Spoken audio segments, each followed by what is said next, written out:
next for me? Yeah, it's on it. Okay. And we have speed.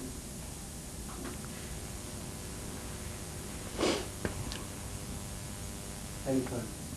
Thank you. Can we? It's okay to start now. Can you please tell me what you're doing in New York right now? The last few days. The last week and a half have been so full of things because there's a wonderful composer here called Philip Glass, who's recognized, I think, and deservedly so, as one of America's best composers. Philip and I have known each other for years, since the 70s. And 3 years ago, he did a symphony based on an album that Eno and I did called Low. And that, I believe, was fairly successful for him. So this last month or two, he's been doing Heroes as a secondary symphony. So I've been going along to those rehearsals. And I was absolutely knocked out to find that he'd also given it to Twyla Tharp, the choreographer, to make into a ballet. And so suddenly those pieces of music have a new life with Philip. And he's asked me if I'll write the third one with him. So we're sort of making notes toward a third symphony, which would be my first symphony, but his third. So there's been that. Then I've been recording a new album with my touring band. That we've started putting down tracks. We've put down 3 new pieces. And rehearsing for the upcoming tour, because I've changed a lot of the songs. And I'm putting new songs in as well. And today I had a show, a visual art show, a painting show, an installation show open up in Basel in Switzerland. So I was sending out wet canvases this last week. Really? finishing touches for that. And I got an installation at the ICA in London, opens on Thursday. So I've been making up videotapes for that. And I think I'm still married. You miss your wife? Okay. She's here, but I don't see her much. I see her in the mornings and very late at night. It's been really tough this last couple of weeks. And how does doing all the concerts is involved with that? What's new for you in this new tour? I think for me, as always, over this last part of my life, the last 10 years, I've really only wanted to do concerts that firstly pleased me.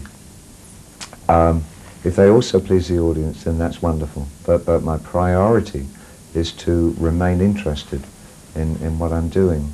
So I made a kind of a fairly radical decision in 1990 to not do any more so-called hits or the singles type material. And I sort of put those songs virtually to bed at that time. Things like Let's Dance and Genie and all those things.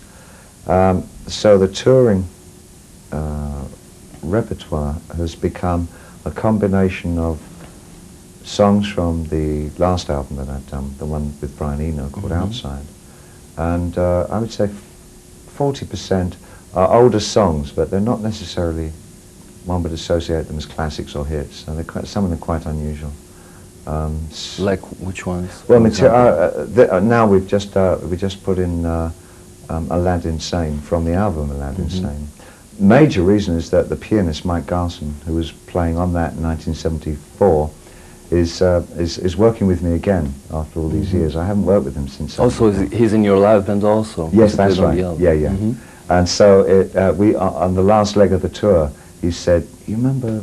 I said, "Yeah." So it's a great song. He said, "Why don't we do that?" So we worked it out this last couple of weeks, and it sounds wonderful. That sort of thing.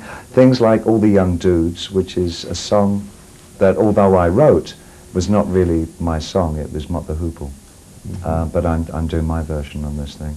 Another song that I wrote, which is not associated with me, Lust for Life, for Iggy Pop. Yeah. So I'm doing my version of that. What else? Baby Universal, which is a song from Tin Machine. So I'm really sort of, it's covering some really interesting areas. Within a month or so, the people of Israel will see you live on stage. Yeah. Take us backstage, 30 minutes before the concert. What's going on there? Generally, we're eating. Really? Yeah. Well, I wouldn't say that we're casual about our shows, but I think we probably have a certain kind of arrogance. I mean, we know how good a band we are, and we don't really get a nervous thing very much. I think because it's such a pleasure to work, we enjoy doing the shows like this because we have a real interest in the music. And for every night is pertinent, every night is an interesting night. There's a lot of room for improvisation within the band, and I think that is something that we also look, because you never quite know how it's going to feel or sound that night. So we're fairly relaxed, probably finishing food. Gail is probably doing her hair. She's our bass player. I don't know. Mike Garson's phoning his wife. Mm-hmm. Reeves Gabrels is phoning his wife. Zachary Orford, our drummer, is probably phoning his wife. And I'm phoning my wife. So that's I think family the four time. guys are phoning their wives, and Gail isn't married, so she may be sort of like... I must ask you, how come it's only your first concert in Israel? I don't know. All my tours over the last 10 years have been with Bill Zisblatt, who has been our promoter and our producer. And every time we've gone on tour, Zisblatt has said, this time we're going to go to Israel, and every time we've never gone. But then we've never gone to Athens either, and Iceland And is I understand that you'll be there. I'm sorry? And I understand that you'll be playing now in Greece. Yes, yeah. I mean, there are several places that we've never worked before. I think there's some really exciting places for us that none of us have ever played. I've been to Russia, for instance, several times as a tourist, but I never played there. But this time we play St. Petersburg and Moscow, and then, as I said, Iceland and Greece and Israel. They're all new. So I'm kind of... That's pretty exciting. That's pretty exciting. Because it's your first interview with the Israeli publication, I wonder if you like we can talk a little bit about the earlier days of your career. If it's fine with you. Well, yeah, the trouble is with the earlier, like all that past from glam rock onwards, it's like I've talked about it so much. So let's talk glam rock backwards, even earlier times. Even earlier? Yeah, because usually an artist follows one route with small diverse turns, and then you can say where is it coming from and what is his roots, and I wonder which one are yours, which one are your earliest musical memories? Absolutely no idea what my real roots are. They're so diversified. I liked, ever since I was sort of 8, 12, something like that, I really latched onto music in a major way. Also, along with painting and drawing, I mean, the two things, the music and the visual, always were kind of the same thing to me, just a different way of expression. And as a kid, I guess, it ranged between Little Richard, but I even like things like Stan Kenton, Stan Kenton. No, I don't know him. I know the name. Before your time. Stan Kenton Big Band and John Coltrane. I like very much, and because that was the first instrument that I wanted to play was the saxophone. Because for two reasons. One, I love the horn section with Little Richard. I thought the saxophone lineup was so impressive. It was such a magical sound. And then I got into jazz, really early age. When I was about 12 or 13, I was really hooked on things like Eric Dolphy and John Coltrane and all that. But at the same time, I always loved classical music as well. Stravinsky, particularly, I adored. And music in all its forms, I think there wasn't one aspect of it that didn't offer something that I found just so exciting and enlightening in a way. And the same with the visual art, the same thing. I have such eclectic taste. It's so wide. It ranges, even today, between modernists like Damien Hirst, and his school, to, for me, three of the greatest British painters, David Bomberg, Leon Kossoff, and Frank Auerbach, who all came up in Britain around the 50s and were doing almost their own variation on abstract expressionism.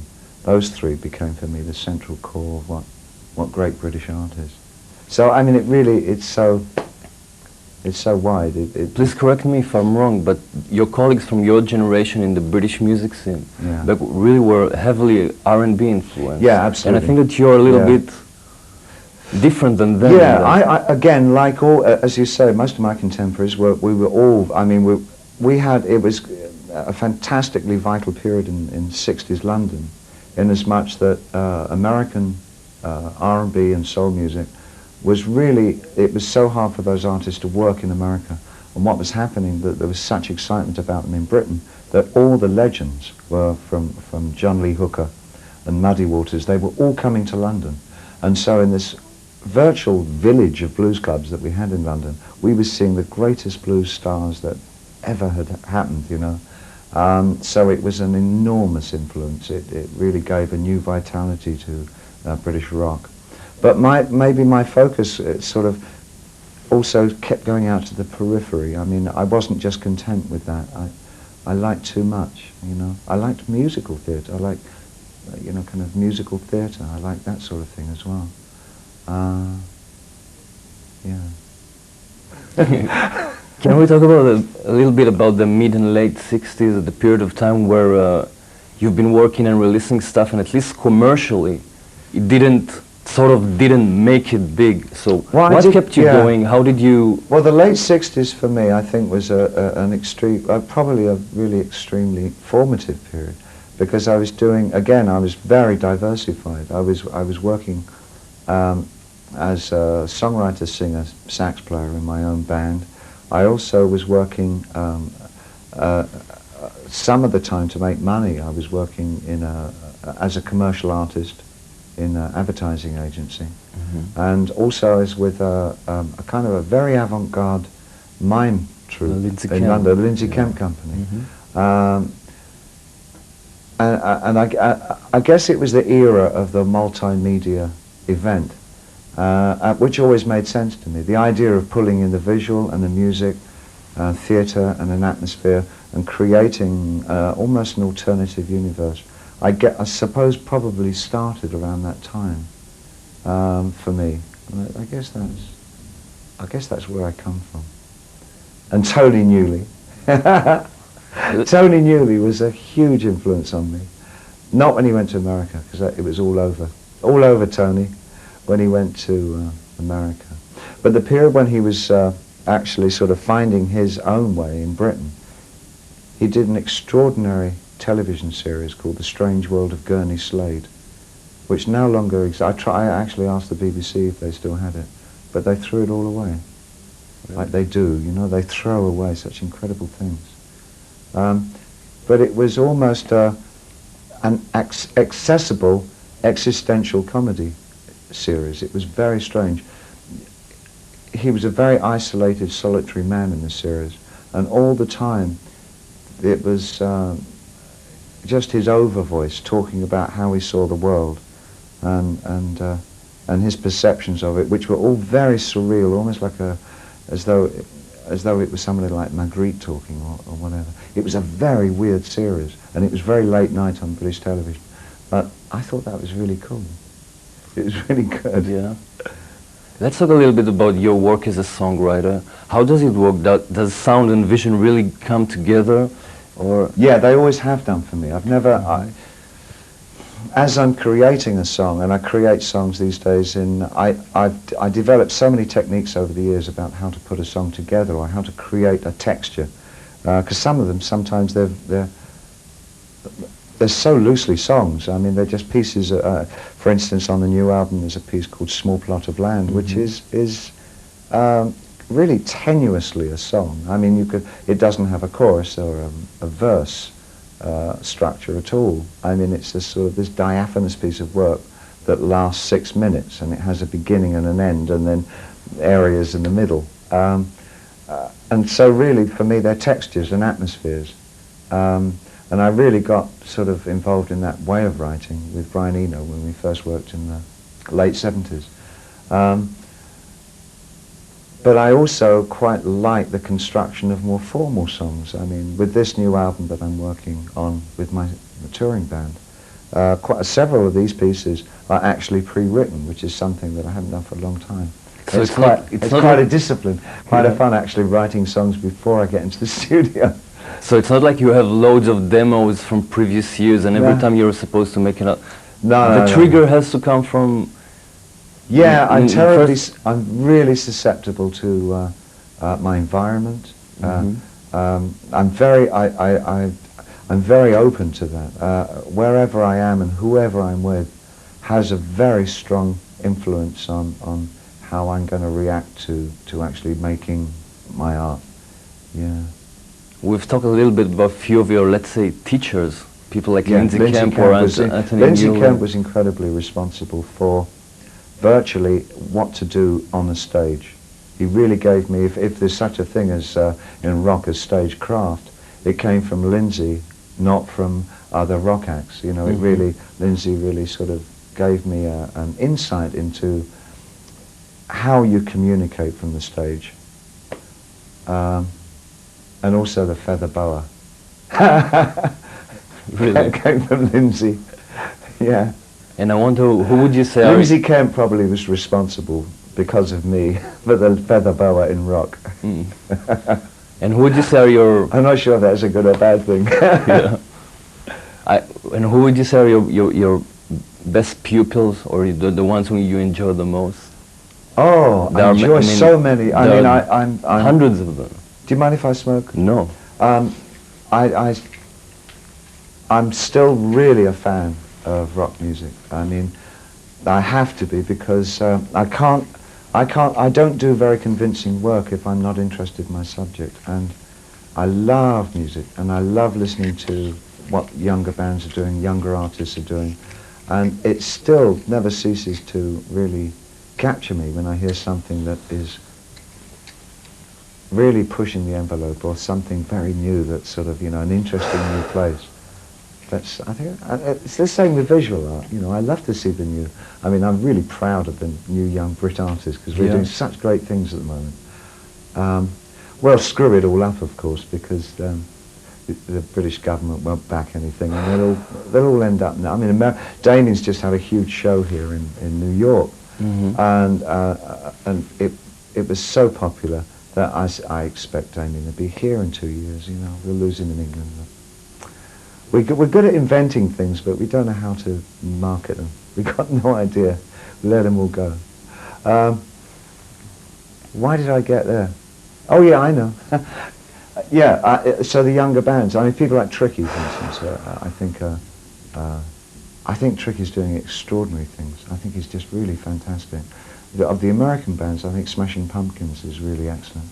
And there again, I think 9 Inch Nails, in a very dark, it's an area that I find maybe negative. Well, it's their dialogue that they wish to set up, so that's their, you know, it's their responsibility, and it's what they do.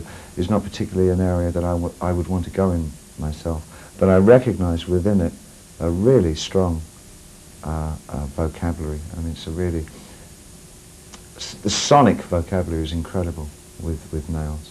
I think Trent is really a great talent. Who else do I like? Well, I like people maybe who aren't so well known. There's a singer called Scott Walker in Britain, who I think makes some of the most compelling music in Europe. You know, I think he's got the greatest voice in rock and roll. Without doubt, there is nobody to touch him. He's the most extraordinary singer, absolutely incredible. I'm fortunate enough to actually know him, and I think he's. I admire his integrity. I think every album that he's made, there's not any sense of compromise. I think he's terribly brave. I'm not that brave. I think I probably always wanted to have an inroad into accessibility to an extent that Scott he just doesn't recognise, you know. But the trouble is, of course, with Scott is that the unfortunate thing is that nobody's ever heard him, you know. He won't get played on the radio, nobody ever buys him, he sells no albums. and he's eking out a living virtually. You know, he lives in London. Incredibly talented man. But he makes an album every 7 years. Yeah, which is even more. I time. mean, Yeah. there's a period of 10 years or so they didn't release anything. It's until kind of this like latest Ferry, one. you know. Brian Ferry is like he doesn't deliberate for quite so long, but you have to wait like 3 years, 4 years before Ferry brings out an album. It's quite extraordinary. Let's talk a little bit about your relationship or your working relationship with Iggy Pop, because I think that it's quite unparalleled in the history of rock music. So, Well, yeah, is it really? Is that please tell me if you know of any other two great artists who collaborate so much and on a working environment. I guess, you know, I don't actually, do you know nobody's ever said that before? That's really an extraordinary thing. I don't think I've ever thought about that. Please correct me. I mean, No, I can't it's try to just, think actually. You've got me on the spot a bit. I don't know. Yes, it was very odd. It was very odd that it went on because I mean I still see Jim. In fact, we're working on this tour. Several shows we're working together. Oh yeah. Yeah. He hasn't heard my version of Last for Life yet. No.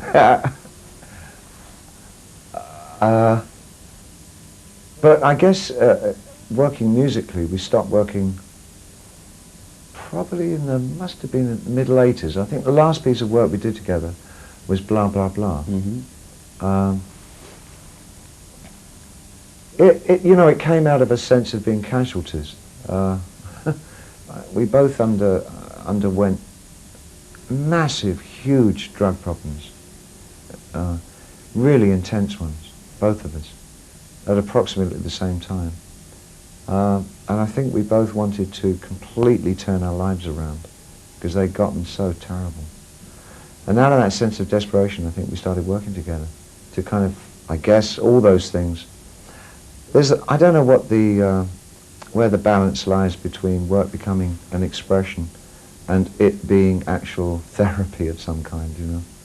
Sometimes you work artistically and you're actually, you're actually examining yourself and seeing who you are and where your lightest and darkest areas are and why you've got those, and is there an imbalance in there somewhere? And I mean, for instance, now the work that I do, a lot of it is quite dark, but I've probably never been happier or more buoyant and sort of, probably I'm at the stablest that I've ever been as a person ever in my life. But there's still all this stuff in there that's like, you know, where does this shit come from? You know, it's like Stephen King lives in the back of my head or something. It's like, huh? Well, you can go and read the lyrics for something like The Man Who Sold the World or all this stuff for it. But you know, I guess there's one line of continuity throughout my work. Ever since I began, is there's some kind of spiritual search. I mean, I resigned myself to the fact that what I really was in need of all my life was some spiritual base, which I know is kind of not terribly popular thing these days to kind of want to have as a center to revolve around. But I find, I don't know, there's something about the established church, for instance, that has absolutely no appeal to me. I'm terribly suspicious of established religion. I guess the only time I felt comfortable with a philosophy, I can't even call it a religion, would be with Buddhism. It's the only time that I studied anything that kind of made an irrational sort of sense to me. I mean, the idea of transience and change, I think also became very central to my life. And it was something that I studied when I was probably 17 or 18. I was like a 10-minute Buddhist, as probably all of us were back then in the 60s. And I studied Mahayana Buddhism with a Tibetan guru. In London? I even had my own guru, yeah. His name was Chimi Yangdong Rinpoche. And actually to this day he works at the British Museum in London doing translations of scrolls that he got out of Lhasa. He was a professor of music in the Patala in Lhasa. And he's doing translations to this day. I come across him every now and again. And it's always like a reminder of, I should concentrate more on my meditation. Let's go back a little bit for the dark side, because it's Oh, no, interesting. hold on. Okay. With working with Iggy, I know, because that's where we were. So Iggy and I mean, we were both really flapping around in the depths of anxiety and drug intoxication and addiction, I think. And I just don't know why the chemistry was so good. Probably because we're so opposite to each other. Jim works. Everything about Jim is on the surface, on the skin. It's very vibrant and very expressive in a very simple way. And I'm not. I get convoluted. I get lost in my own vagueness. I'm at my most comfortable when I'm in a vague area. Vague is my forte. I once read a great quote of yours that you said that he's red and you're blue, or I thought that you're blue and he's red, and that's what. If it's that's a not bad. quotation. Yeah, all right, okay. I'll stand by that one. And you know, by the way, I thought that in your sax playing, you're red also, and it's interesting. Probably, yeah. If there's, well, I know there's passion in me. I know there's terrific passion in me, but I'm awfully nervous about expressing it. And I think it probably comes out in things like that. I can only express it very privately, you know. So hopefully, my wife is the recipient of my passion. I'm not a passionate performer. A lot of it is by rote, and it's a lot of it is very stylized, you know. Is it a well, sort of... Jim is, of course, is totally instinctive of the second kind of thing. Although I can be like that when I'm writing.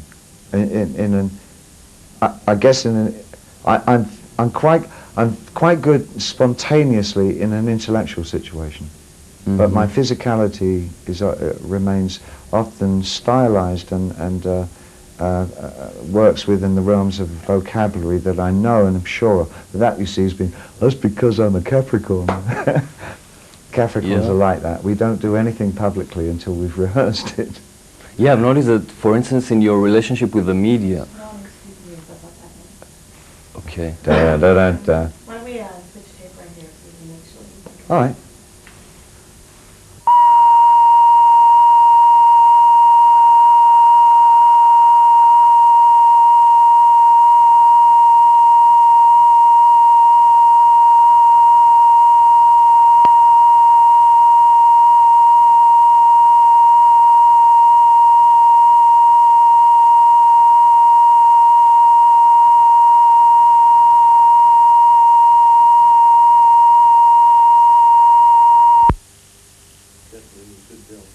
Oh, yeah.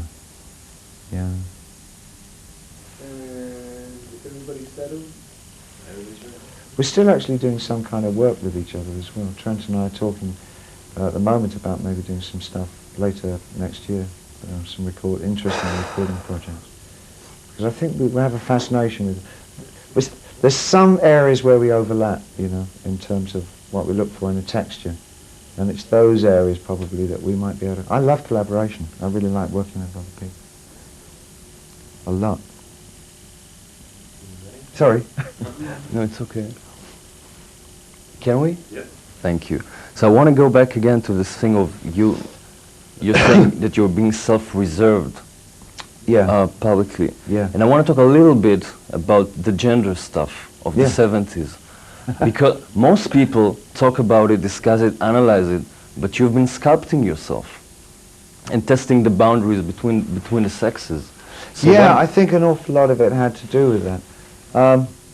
I think the environment that I grew up in as a teenager was ripe for sexual experimentation and for losing your identity. See, I'm not sure how much of it came from actually looking and searching and finding your identity. A lot of it, I think, was about losing your identity. And for somebody, I think, like myself, who always had an awful problem actually with the idea of self-realization, I think it was an invitation to get lost in other characters and other people and other ways of life. Also, a lot of the work that I was doing was on a fairly radical gay front. I mean, the Lindsay Kemp Company was like radically gay.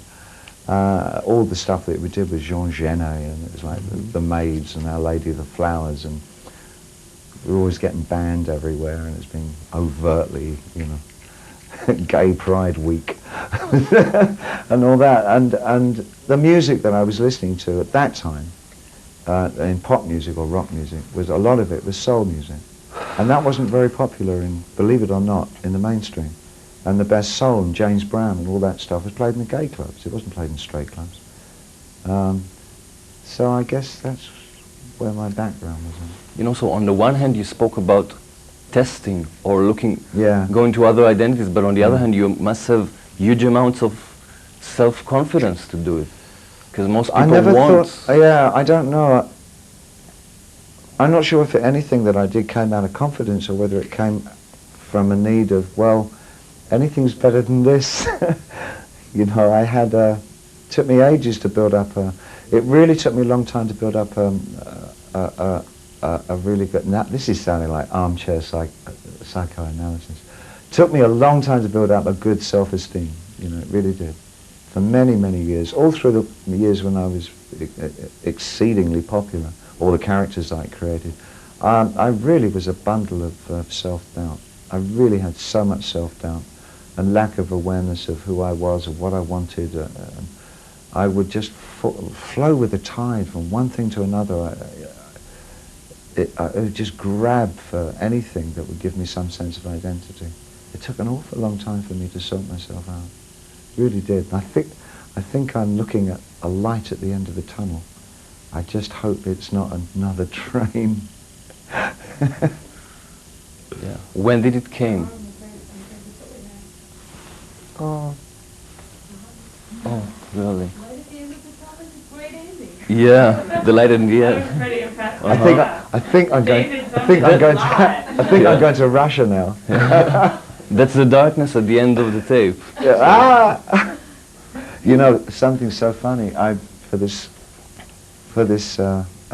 doing an installation, as I said earlier, at the ICA in London, and part of it is using old video that I had from 1974. I had one of the first reel-to-reel black and white video machines made by Sony, which went out of production in 1976, I think.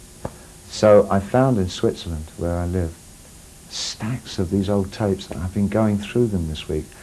And it's stuff I haven't seen for 22 years, and it's really hard dealing with how I was and what I was like back then. I mean, it's like being really therapeutic. And I'm not sure it's such a great thing. Although some of the art movie stuff, I mean, I was obviously really preoccupied with the idea of video as the next form. So there's a lot of experimental stuff. That's kind of interesting. But then catching myself on camera and seeing how I looked and what I was like. And it's 74, so it's just the real beginning of my heavy addiction, you know. And I think, who is that guy? It's like really strange. Anyway, that's an aside. Can I have one more question, if it's okay with you, or should we? It's going to be difficult. Okay. All right. We have so many. Yeah. That is very nice. Thank you very much. Thank you very But much. we're all, I think, really very, very excited about playing. It's going to be a fabulous. We're on with Massive Attack, I think. Yeah. Who I love as well. Yeah. Really enjoy them. It's okay. Thank you very much. Okay. Thank you very much. I hope that I'll see you there. Yeah, sure. Best wishes. Thank you. I hope you enjoy it. Oh, we will very much indeed. Mike Garson's been there, so.